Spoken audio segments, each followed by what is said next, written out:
हरे कृष्णा। भगवद गीता अध्याय 2 श्लोक संख्या 48।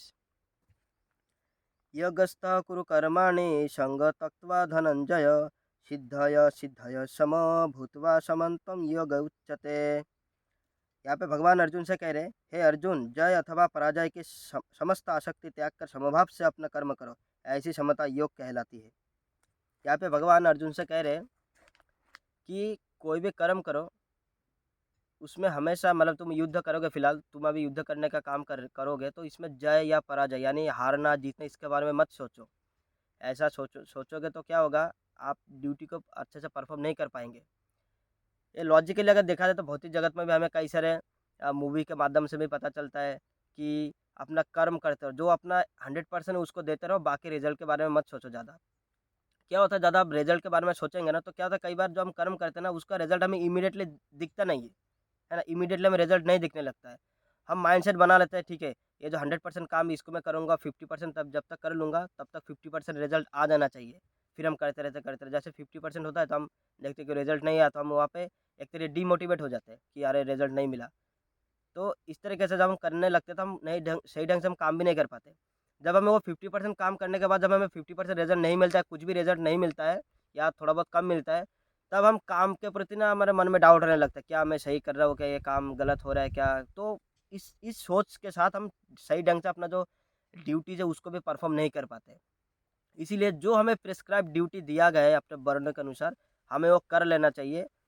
कि क्योंकि रिजल्ट जो वैसे भी भगवान के हाथ में है, तो उसके बारे में सोच के फ़ायदा ही क्या, जो हम डिसाइड कर ही नहीं सकते, जो हमारे हाथ में है ही नहीं, तो जो हमारे कंट्रोल में नहीं है उसके बारे में सोचेंगे तो फिर ये हमारी बेवकूफ़ी होगा।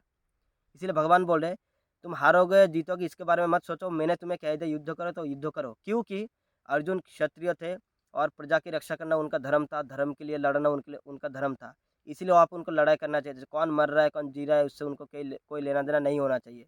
अगर वो लेना देना हो करते तो क्या होगा, वो किसी को छोड़ देते, वो लोग आगे जाके फिर अधर्म का काम करते तो फ़ायदा क्या? घूम फिर के आपने फिर समाज में अधर्म का ही बढ़ावा किया। इसीलिए जो लोग आताताई है, सामने वाले लोग आताताई है, इनको मार दो। इससे क्या होगा, धरती से पाप खत्म हो जाएगा और आने वाले जो पाप होने वाले वो भी नहीं होगा।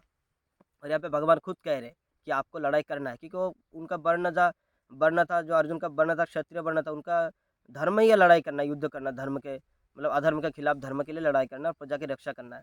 तो उनको तो लड़ना ही चाहिए वहाँ पे, हार जीत तो बात की बात है। इसीलिए भगवान यहाँ पे कह रहे हैं तुम ज़्यादा टेंशन मत लो, क्योंकि ज़्यादा टेंशन लोगे तुम और टेंस हो जाओगे। इसीलिए तुम अपना कर्तव्य करो, बाकी मैं देख लूँगा, क्योंकि फल वैसे भी तुम्हारे हाथ में नहीं है। आगे बता रहे हैं, ऐसे समता योग कह रहे थे। जब क्या होता है हम भगवान, ये देखिए यहाँ पे योग के बारे में कहा गया।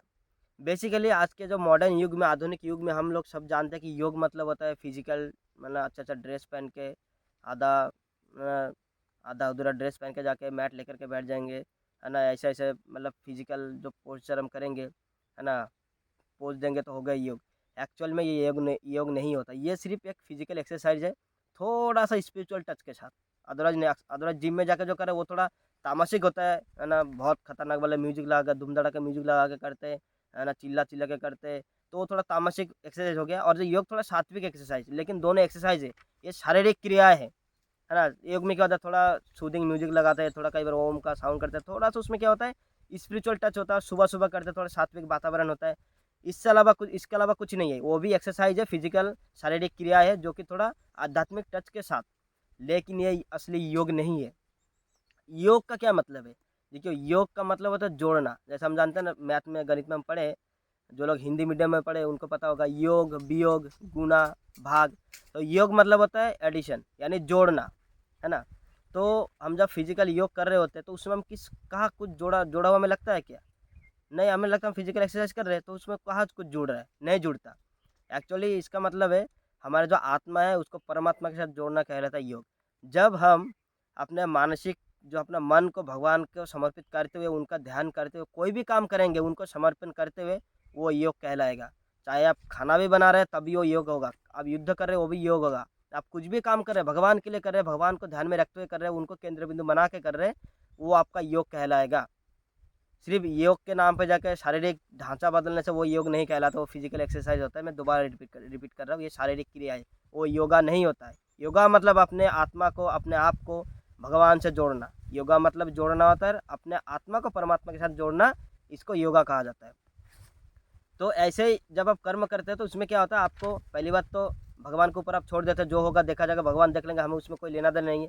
तो आप उसमें आपको उतना टेंशन नहीं आता है कि क्या होगा नहीं होगा। इसीलिए भगवान बोल रहे हैं तुम ऐसे समता के साथ काम करो, ये योग कहलाएगा।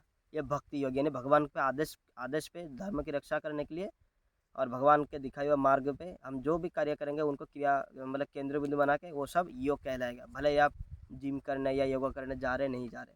तो भगवान को जब तक आप अपने आप को नहीं जोड़िएगा तब तक योगा का कोई मतलब नहीं। योगा शब्द तब तक सिर्फ एक पाखंड बन के रह जाएगा। हरे कृष्णा।